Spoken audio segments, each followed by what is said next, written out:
짝! 따귀를 때리는 갑작스러운 소리. 40년간 병원에서 환자만 돌봤던 간호사 최영희. 정년 퇴임 후 처음 찾은 아들의 신혼집에서 의료용 냉장고를 열었다가 경악했습니다. 백신이 있어야 할 자리에 신생아 기저귀가. 며느리는 뻔뻔하게 대들었고 의사인 아들은 도망쳤죠. 하지만 영희는 몰랐습니다. 이게 시작일 뿐이라는 걸. 처방전 위주, 제약회사 회장과의 불륜, 그리고 의료계 전체를 뒤흔들 거대한 스캔들이 기다리고 있다는 걸 말이에요. 40년 간호사 경력을 무기로 한 영희의 복수가 지금 시작됩니다. 구독하고 이 실화 반전 드라마를 끝까지 지켜보세요. 저는 대구 동성로에서 일어난 이 믿기 힘든 이야기를 여러분께 전해드리려고 합니다. 주인공은 최영희라는 58살의 간호사예요. 40년이라는 긴 세월 동안 대구대학병원에서 수많은 생명을 돌봐온 분이죠. 이 이야기는 영희 씨의 정년 퇴임식 날부터 시작됩니다. 하얀 가운을 벗으며 동료들의 축하를 받던 그날, 영희 씨의 마음은 무엇보다 설레고 있었어요. 드디어 아들 준호와 함께 보낼 수 있는 시간이 늘어났으니까요. 준호는 32살에 응급의학과 레지던트였습니다. 어머니와 같은 병원에서 일하며 생명을 구하는 일에 헌신하고 있었죠. 그리고 6달 전 같은 병원 중환자실 간호사인 은혜와 결혼했어요. 은혜는 28살로 예쁘고 똑똑한 데다가 무엇보다 영희 씨를 진심으로 따르는 것 같았습니다. 시어머니를 어머니라고 부르며 언제나 밝게 웃어주는 며느리를 보면 영희 씨는 절로 미소가 지어졌죠. 정년 퇴임식을 마친 영희 씨는 평생 처음으로 여유로운 마음으로 아들 부부의 신혼집을 찾았습니다. 병원 근처 고급 빌라에 자리 잡은 새 집은 정말 깔끔하고 아늑했어요.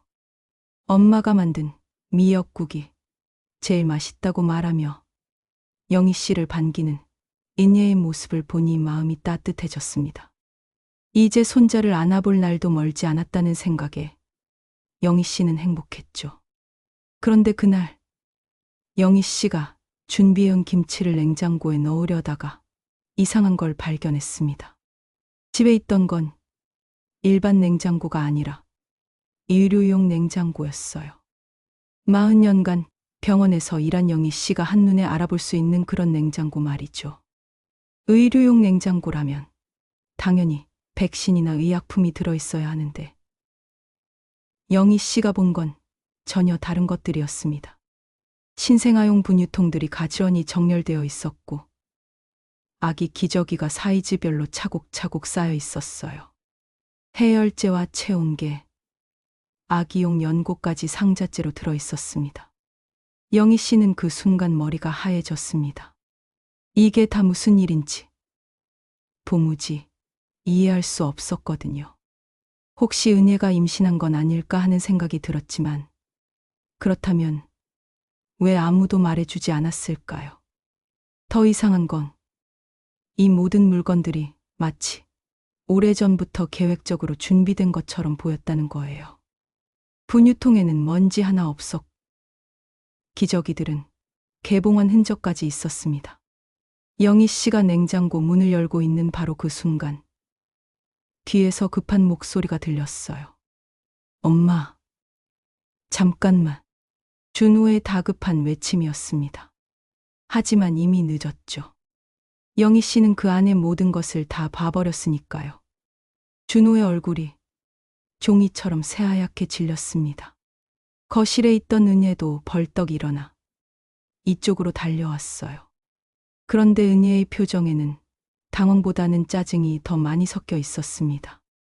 이게 다 뭐니? 준호야.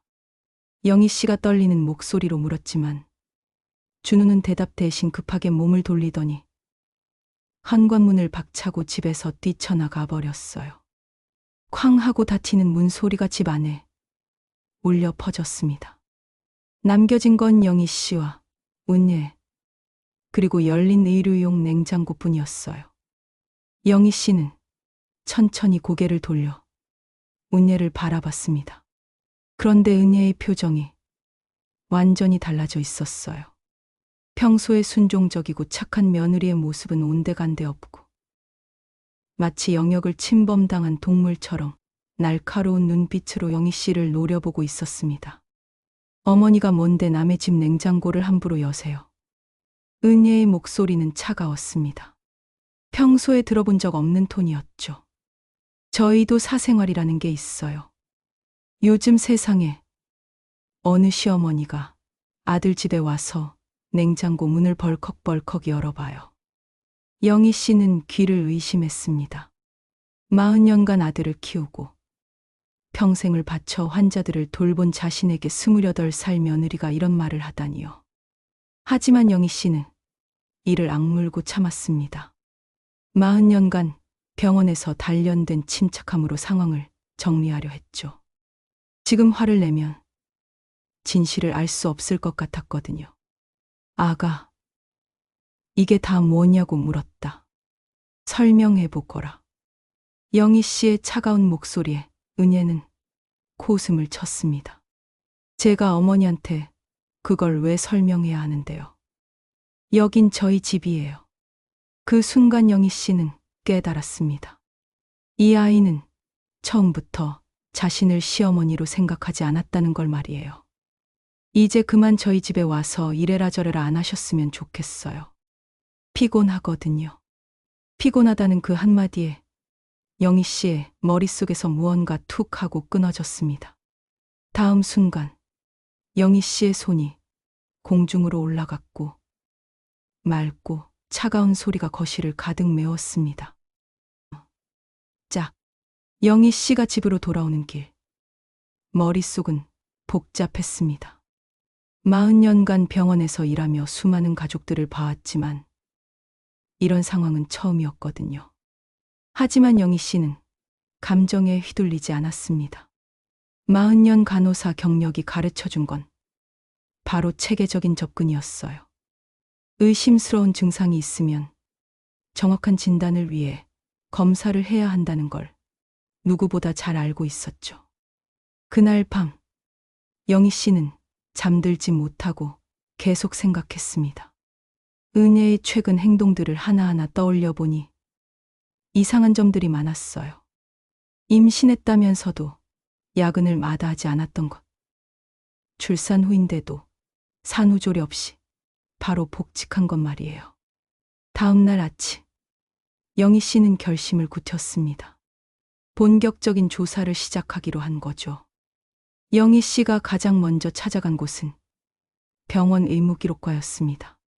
그곳에는 후배 간호사인 미경이가 일하고 있었어요. 언니, 무슨 일이세요? 퇴임하셨는데 웬일로 병원에? 미경이는 영희 씨를 반갑게 맞았지만 영희 씨의 표정이 심상치 않다는 걸 틈새 눈치챘습니다. 미경아, 나 너한테 부탁할 일이 있어. 영희 씨는 조심스럽게 말을 꺼냈어요. 은혜의 건강검진 기록을 확인해달라고 했죠. 언니, 그건 개인정보라서 함부로 알려드릴 수 없어요. 미경이가 난색을 표했지만 영희 씨는 포기하지 않았습니다. 미경아, 내가 40년 동안 이 병원에서 일했잖아. 지금 정말 급한 일이야. 영희 씨의 간절한 표정에 미경이는 결국 마음을 돌렸어요. 몰래 은혜의 건강검진 기록을 확인해 주기로 한 거죠. 그런데 결과는 놀라웠습니다. 은혜는 병원 직원 정기검진에서 임신 사실이 전혀 기록되지 않았다는 거예요. 이상하네요, 언니. 임신했다면 당연히 기록이 있어야 하는데. 미경이도 고개를 갸웃거렸습니다. 병원 직원들은 의무적으로 정기검진을 받아야 하는데 임신 같은 중요한 사항이 빠질 리가 없었거든요. 영희 씨는 더 깊이 파보기로 했습니다. 40년간 싸움, 인맥을 활용할 때가 온 거죠. 산부인과 간호사장인 정숙이 선배를 찾아갔어요. 정숙이 선배는 영희 씨보다 5살 많은 대선배로 병원의 모든 일을 꿰고 있는 분이었죠. 영희야, 은혜 말이지. 그 아이 이상했어. 정숙이 선배의 말이 영희 씨의 관심을 끌었습니다. 어떻게 이상했는데요? 임신 중인데도 계속 근무하더라고. 그것도 중환자실에서 말이야. 보통은 부서 이동을 요청하는데 정숙이 선배는 계속해서 말했어요. 그리고 출산도 우리 병원이 아닌 강남의 개인 산부인과에서 했어. 직원 할인도 포기하고 말이야. 영희 씨는 점점 확신이 들었습니다. 뭔가 숨기고 있는 게 분명했어요. 신생아실 간호사인 혜진이한테도 물어봤더니 더 이상한 이야기가 나왔습니다. 언니, 그 아기 신생아실에 한 번도 안 왔어요. 보통 직원 자녀들은 검진차 자주 오는데. 혜진이의 말에 영희 씨는 더욱 의심스러워졌어요. 그리고 아기용품도 직원 할인, 대택을 한 번도 안 받았어요. 이상하죠. 영희 씨는 이제 패턴을 읽기 시작했습니다. 은혜가 의도적으로 병원과 거리를 두고 있다는 걸 말이에요. 그날 저녁, 영희 씨는 은혜의 SNS를 분석하기 시작했습니다. 요즘 젊은 사람들은 자신의 일상을 모두 인터넷에 올린다는 걸 알고 있었거든요. 과연 은혜의 계정에는 화려한 사진들이 가득했어요. 그런데 자세히 보니 이상한 점들이 눈에 띄었습니다. 임신 중 찍은 사진들의 위치 정보가 모두 강남이었어요. 특히 한 고급 호텔 라운지가 자주 등장했는데 그곳은 영희 씨도 아는 곳이었습니다. 제약회사들이 의료진 접대용으로 사용하는 곳이었거든요. 영희 씨는 다음날 약무과에 있는 후배 선영이를 찾아갔습니다. 선영아, 최근에 우리 병원에 의약품 공급하는 업체 명단 좀 볼 수 있을까? 왜요, 언니? 퇴임하셨는데. 그냥 궁금해서 그래. 선영이는 의아해했지만 명단을 보여줬어요. 그 중에서 한석제약이라는 회사가 영희 씨의 눈에 띄었습니다. 집에 돌아와 인터넷으로 한석제약을 검색해보니 대표가 한성민이라는 52살 남자였어요. 의사 출신 사업가로 여러 대학병원들과 깊은 유착관계를 맺고 있다고 나와 있었습니다. 영희 씨는 직감했습니다. 바로 이 남자다. 하지만 아직 확실한 증거는 없었어요. 그저 추측일 뿐이었죠. 그런데 며칠 후 결정적인 순간이 왔습니다. 영희 씨가 병원 근처 카페에서 커피를 마시고 있는데 은혜가 한 남자와 함께 고급 일식집으로 들어가는 모습을 목격한 거예요. 그 남자는 인터넷에서 본 한성민과 똑같이 생겼습니다. 영희 씨는 조심스럽게 그들을 지켜봤어요. 두 사람은 창가 자리에 앉아 다정하게 대화를 나누고 있었습니다. 마치 오랜 연인처럼 말이에요. 1시간 정도 후 두 사람이 식당에서 나왔습니다. 한성민은 자연스럽게 은혜의 허리에 손을 올렸고 은혜는 그 손을 거부하지 않았어요. 영희 씨는 그 모습을 보며 확신했습니다. 이제 의심이 아닌 확신이 된 거죠. 하지만 여전히 결정적인 증거가 필요했습니다. 그저 함께 식사하는 모습만으로는 부족했어요. 그날 밤 영희 씨는 더 깊은 조사를 시작했습니다. 영희 씨는 이제 본격적인 수사를 시작했습니다. 40년간 병원에서 쌓은 인맥이 이럴 때 빛을 발하는 거죠. 가장 먼저 찾아간 거 임상병리과의 주임 간호사 순자 언니였어요. 순자 언니는 영희 씨보다 3살 많은 선배로 병원의 모든 검사 결과를 관리하는 사람이었습니다. 순자 언니, 부탁이 있어요. 영희 씨는 조심스럽게 말을 꺼냈어요. 은혜가 출산했다는 그 시기에 우리 병원에서 유전자 검사를 받은 기록이 있는지 확인해 줄 수 있어요. 왜 그걸 알아야 하는데? 영희 씨는 사정을 설명했습니다.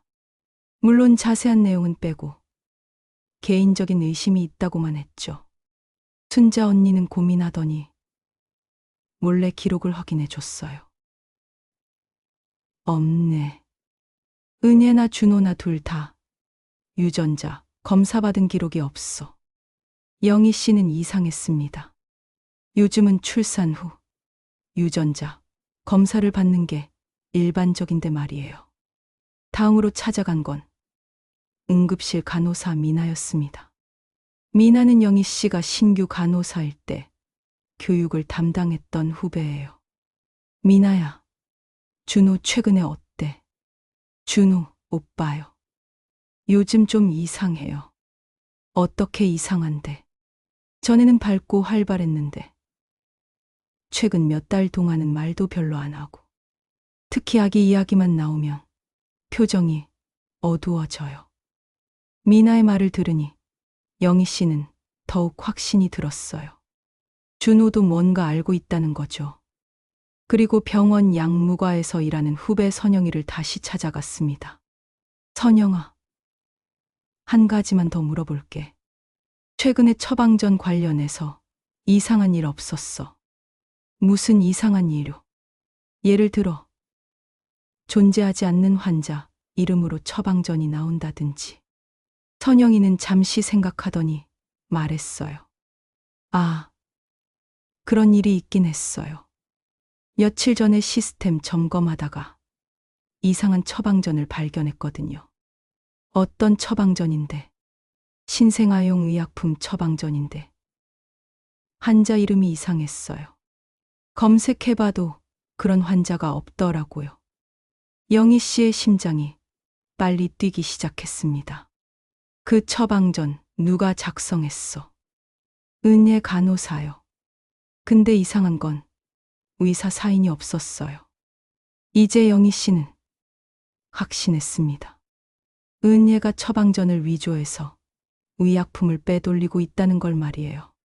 그날 저녁 영희 씨는 한성민에 대해 더 자세히 조사했습니다. 인터넷을 뒤져보니 놀라운 사실들이 나왔어요. 한성민은 단순한 제약회사 대표가 아니었습니다.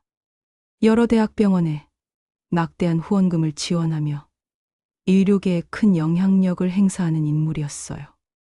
그리고 더 놀라운 건 그의 아내였습니다. 김유진이라는 이름의 그 여자는 서울대학병원 원장이었어요. 의료계에서는 모르는 사람이 없는 거물이었죠. 영희 씨는 소름이 돋았습니다. 이건 단순한 불륜이 아니었어요. 의료계 전체를 뒤흔들 수 있는 거대한 스캔들이었습니다. 하지만 동시에 희망도 보였어요. 한성민의 아내가 의료계 거물이라면 그녀 역시 이 사실을 알게 되면 가만히 있지 않을 거라는 생각이 들었거든요.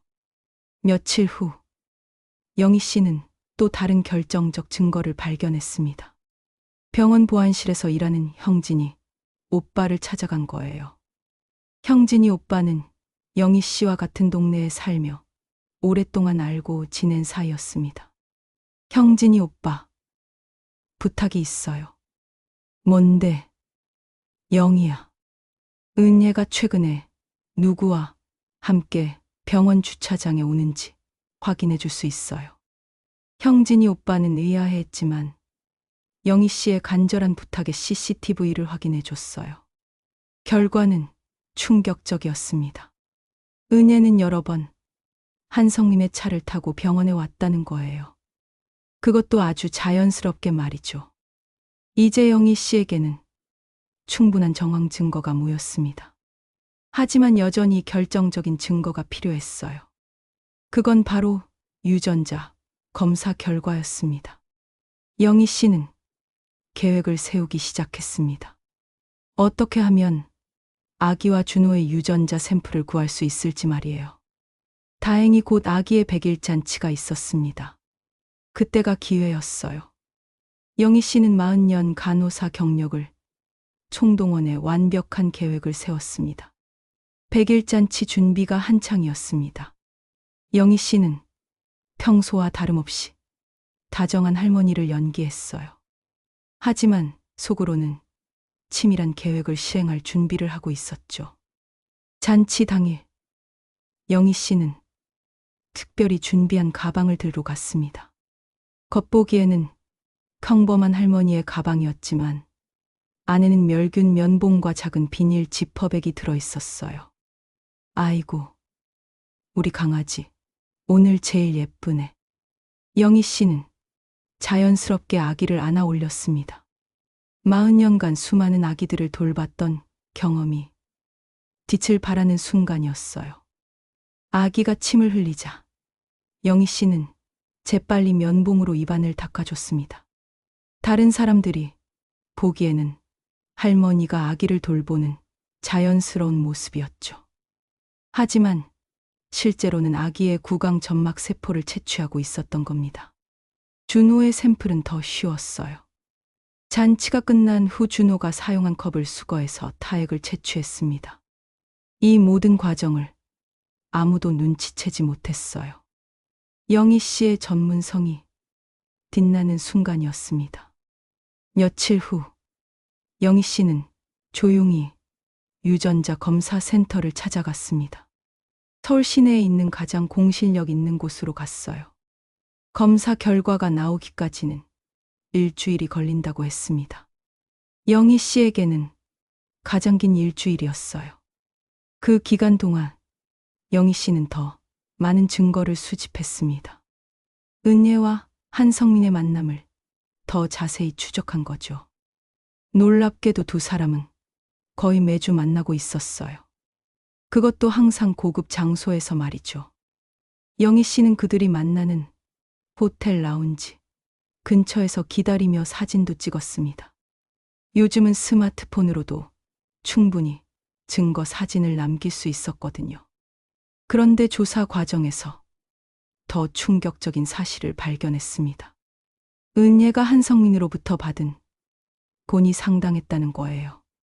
신혼집 전세금, 고급 가전제품, 심지어 자동차까지. 준호의 수입으로는 절대 감당할 수 없는 수준이었습니다. 영희 씨는 이제 패턴을 완전히 파악했어요. 은혜는 한성민의 아이를 임신했고 그 사실을 숨긴 채 준호와 결혼했습니다. 그리고 계속해서 한성민으로부터 돈을 받으며 이중 생활을 하고 있었던 거죠. 가장 화가 났던 건 준호의 상태였습니다. 병원 동료들에 따르면 준호는 최근 몇 달 동안 완전히 달라졌다고 해요. 예전처럼 밝지도 않고 동료들과의 대화도 피하고 있다고 했습니다. 아기 이야기만 나오면 표정이 어두워진다는 것도 여러 사람이 증언했어요. 영희 씨는 이제 확신했습니다. 준호도 진실을 알고 있다는 걸 말이에요. 하지만 현실을 받아들일 수 없어서 두정하고 있는 거였죠. 드디어 유전자 검사 결과가 나왔습니다. 영희 씨는 떨리는 손으로 봉투를 열었어요. 결과는 예상했던 대로였습니다. 친부 확률 0%. 그 순간 영희 씨는 눈을 감았습니다. 슬프지도 놀랍지도 않았어요. 그저 이제 모든 준비가 끝났다는 차가운 안도감만이 있었습니다. 하지만 이제 더 큰 문제가 남아 있었어요. 한성민이라는 상대가 만만치 않다는 걸 영희 씨도 알고 있었거든요. 혼자서는 감당할 수 없는 상대였습니다. 영희 씨에게는 동맹이 필요했어요. 그리고 그 동맹이 될 수 있는 사람은 딱 한 명뿐이었습니다. 바로 한성민의 아내, 김유진 원장이었어요. 영희 씨는 조심스럽게 김유진에 대해 조사하기 시작했습니다. 의료계에서는 철의 여인으로 불리는 인물이었어요. 원칙주의자이자 완벽주의자로 유명했죠. 만약 자신의 남편이 이런 짓을 했다는 걸 안다면 절대 가만히 있지 않을 거라는 확신이 들었습니다. 영희 씨는 김유진에게 연락할 방법을 찾기 시작했어요. 하지만 그런 거물급 인사에게 접근하는 건 쉬운 일이 아니었습니다. 며칠을 고민한 끝에 영희 씨는 직접적인 방법을 선택했습니다. 김유진이 이사장으로 있는 의료재단에 전화를 걸기로 한 거죠. 하지만 그 전에 완벽한 계획이 필요했어요. 한 번의 기회밖에 없을 테니까요. 영희 씨는 모든 증거를 정리했습니다. 사진, 유전자 검사 결과, 처방전 위조 증거까지. 김유진을 설득할 수 있는 완벽한 패키지였어요. 이제 마지막 단계만 남았습니다. 영희 씨는 며칠 동안 고민했습니다. 김유진 같은 거물에게 어떻게 접근해야 할지 말이에요. 잘못하면 오히려 역공을 당할 수도 있었거든요. 하지만 더는 미룰 수 없었습니다. 준호는 날이 갈수록 망가져 가고 있었고, 은혜와 한성민은 뻔뻔하게 관계를 이어가고 있었으니까요. 영희 씨는 결국 직접적인 방법을 택했습니다. 김유진이 이사장으로 있는 서울시 의료발전재단에 전화를 건 거죠. 네, 재단입니다. 비서로 보이는 젊은 여자의 목소리가 들렸어요. 김유진 이사장님과 통화하고 싶습니다. 죄송하지만 약속 없이는 연결해 드릴 수 없습니다. 어떤 용건이신지요? 영희 씨는 잠시 숨을 고르고 제 평생에서 가장 차갑고 확신에 찬 목소리를 냈습니다. 한성민 대표의 숨겨진 아이, 문제로 전화드린 사람이라고 전해주세요. 김유진 이사장님께서 아주 관심 있어 하실 이야기입니다. 잠시만 기다려 주십시오. 수화기 너머로 급해진 목소리가 들렸어요. 영희 씨는 정확히 10분을 기다렸습니다. 그리고 8분이 지났을 때 휴대폰이 울렸어요. 저는 김유진입니다. 방금 재단으로 전화하신 분 맞나요? 목소리는 차갑고 날카로웠지만 그 끝에 미세한 떨림이 있다는 걸 영희 씨는 놓치지 않았습니다. 네, 맞습니다. 용건이 뭡니까? 장난이 아닙니다. 저는 당신 남편 한성민 씨의 내연녀, 김은혜의 시어머니입니다. 그리고 당신 남편이 제 며느리와의 사이에서 낳은 아이에 대해 당신과 길고 진지한 대화를 나누고 싶습니다. 잠시 침묵이 흘렀어요. 만나죠. 내일 오전 10시. 청담동 그랜드 호텔 로비 라운지에서 뵙겠습니다. 혼자 오세요. 김유진은 더 묻지 않고 일방적으로 약속을 정한 뒤 전화를 끊었습니다. 영희 씨는 그녀의 태도에서 오만함과 동시에 진실을 마주해야 하는 자의 두려움을 느꼈어요.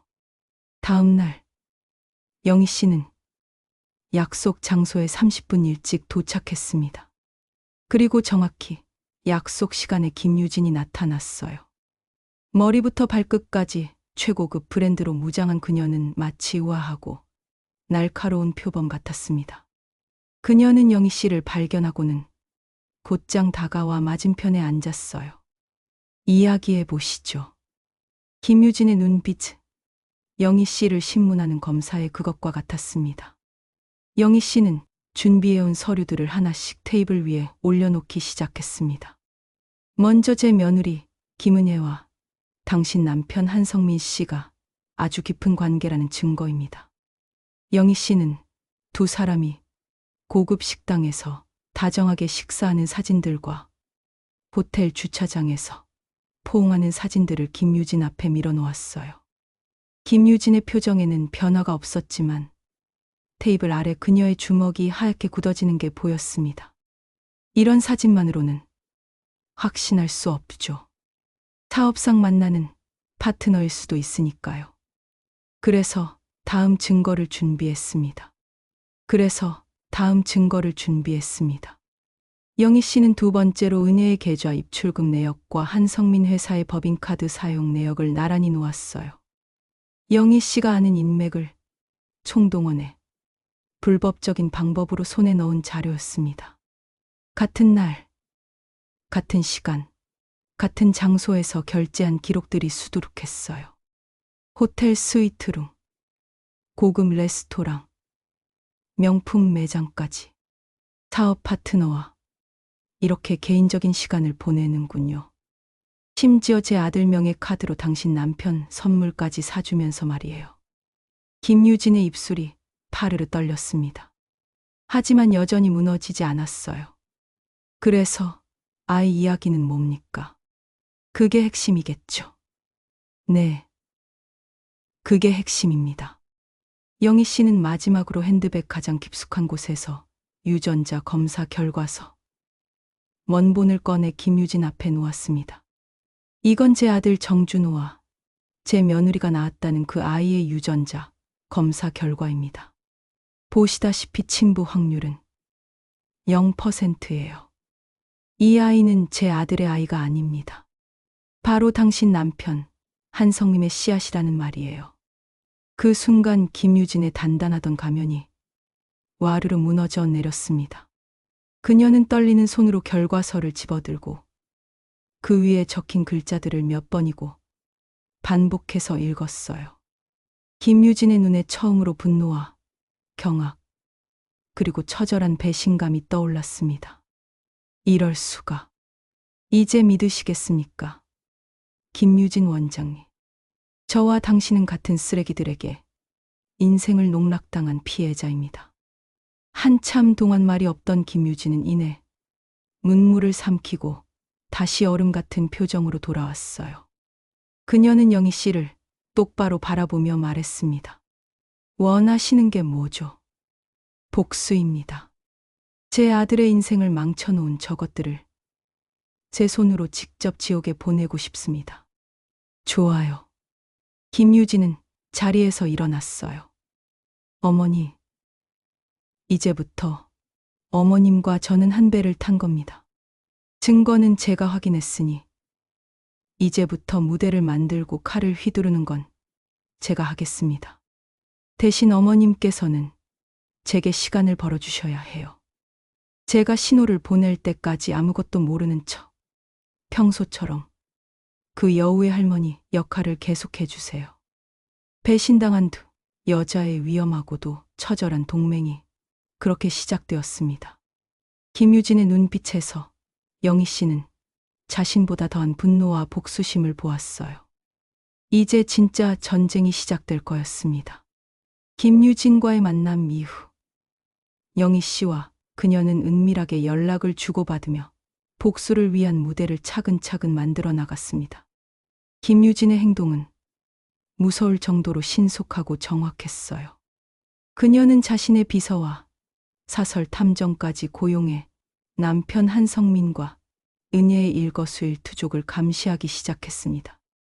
그리고 며칠 지나지 않아 영희 씨에게 연락이 왔어요. 어머님, 비밀 장소를 찾아냈습니다. 수화기 너머로 들려오는 김유진의 목소리는 차가웠지만 그 안에 담긴 분노는 화산처럼 뜨거웠어요. 강남 한복판에 있는 최고 오피스텔이에요. 제 남편이 다른 사람 이름으로 임대한 곳입니다. 그곳이 그들의 만남 장소이자 아이와 함께 유사 가족 놀이를 하는 곳이더군요. 김유진은 계속해서 설명했습니다. 마스터키도 이미 손에 넣었어요. 이제 덫은 완성되었으니 여우를 그 안으로 몰아넣기만 하면 됩니다. 그 역할은 어머님께서 해주셔야 해요. 어떻게 하면 되겠습니까? 그 여자가 아무런 의심 없이 아이를 데리고 그 오피스텔로 들어가게 만들어야 합니다. 최소 하룻밤 이상 머무르게 말이에요. 영희 씨는 알겠다고 대답하고 전화를 끊었어요. 이제 자신의 연기력이 빛을 발할 시간이었습니다. 주말을 앞둔 금요일, 영희 씨는 아들 집에 들러 최고급 한우와 제철 과일을 한 가득 안겨주었어요. 그리고는 은혜의 손을 잡 세상에서 가장 안타까운 표정을 지어 보였죠. 은혜야, 너희들 사는 걸 보니 내 마음이 너무 아프다. 준호는 회사 일에 치여 피곤하고 너는 밤낮으로 아이 보느라 얼굴이 반쪽이 됐구나. 제 말에 은혜는 아니라고 말하면서도 내심 동의하는 눈치였어요. 그래서 내가 너희에게 휴가를 주기로 했다. 다음 주말에 제주도 최고급 호텔 스위트룸을 내 이름으로 예약해놨다. 항공료도 물론이고 아무 생각 말고 우리 손주 데리고 셋이서 푹 쉬다 와라. 모든 비용은 이 할미가 낼 테니. 제주도 최고급 호텔 스위트룸이라는 말에 인예의 눈이 탐욕으로 반짝이는 걸 영희 씨는 똑똑히 봤어요. 정말요, 어머니. 그래도 괜찮을까요? 뭐가 안 괜찮아? 당연히 괜찮지. 너희가 행복해야 나도 행복한 거야. 영희 씨는 은혜의 어깨를 두드려주며 아들에게도 신신당부를 했습니다. 준호야, 이번 여행 가서 아내한테 점수 좀 따야지. 준호는 철석같이 그러겠다고 약속했어요.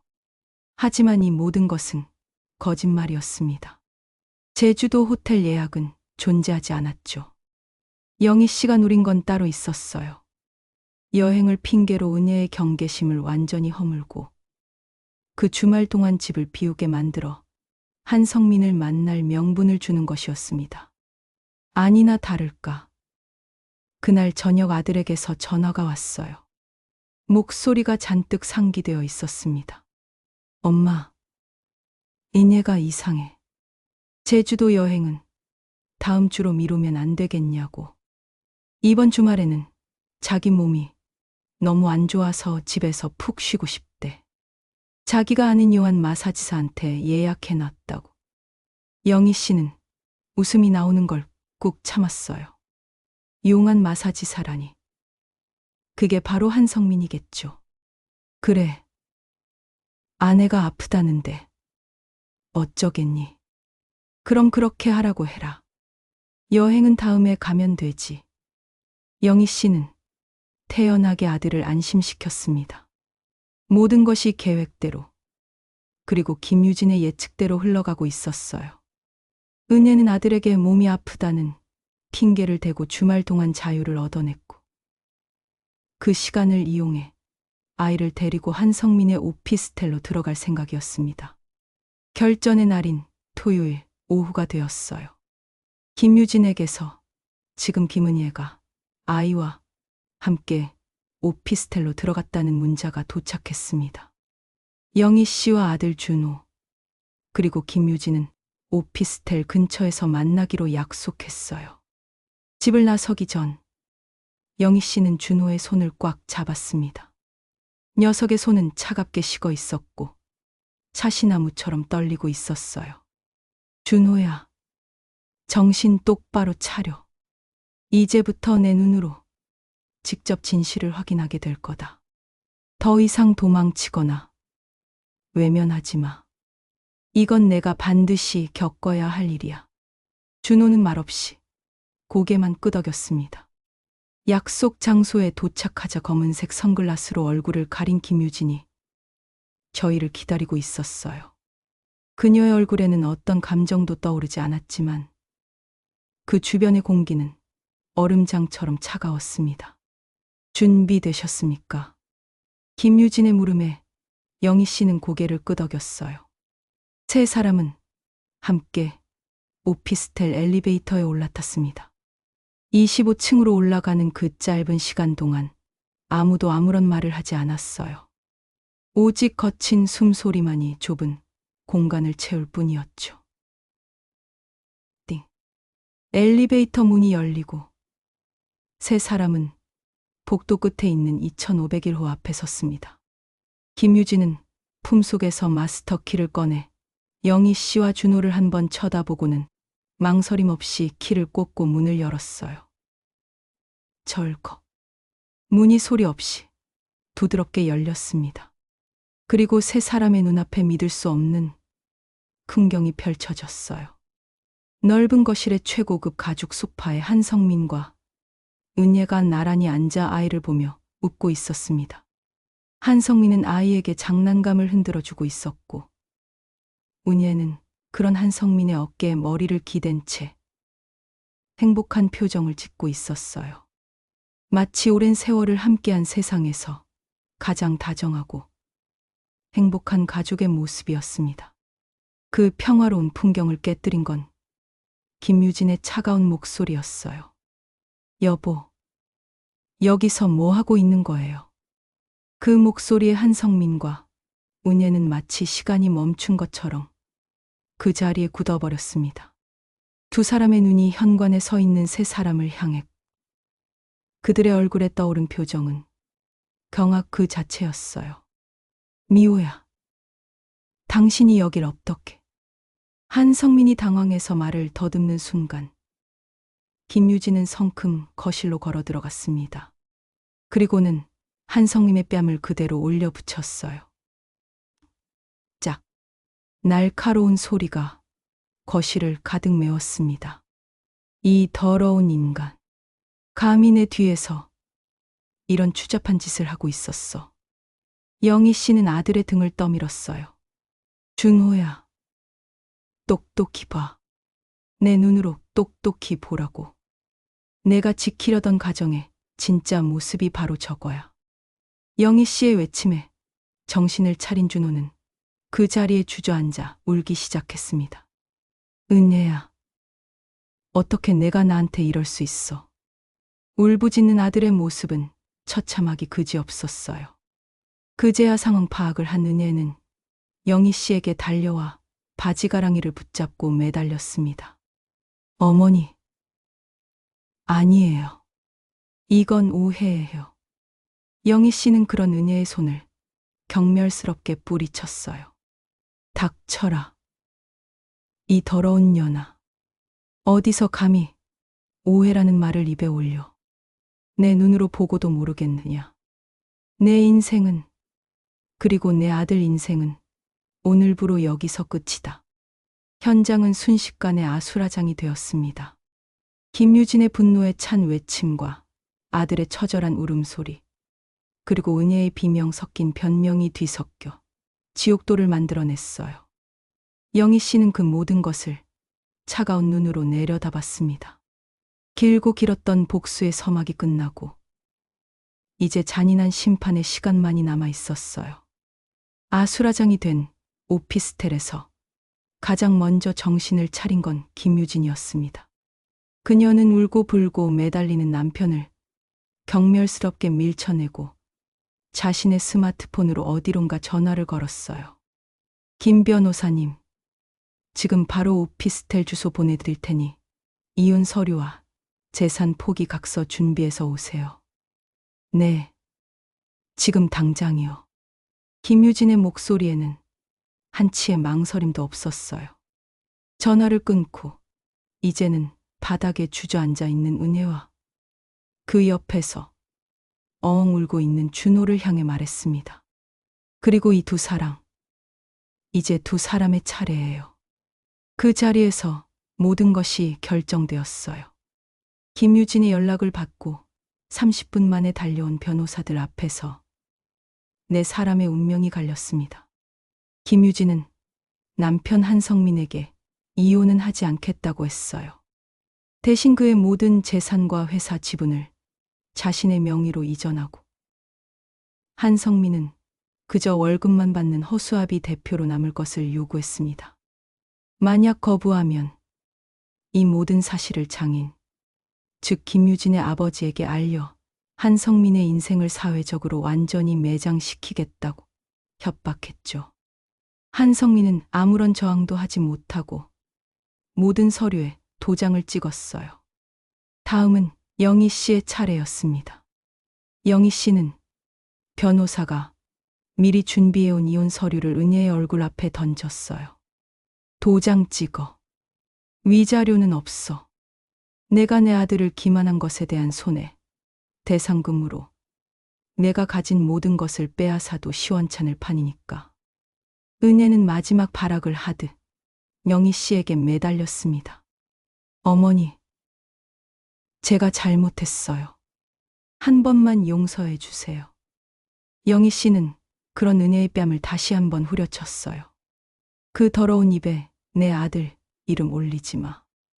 내가 사랑.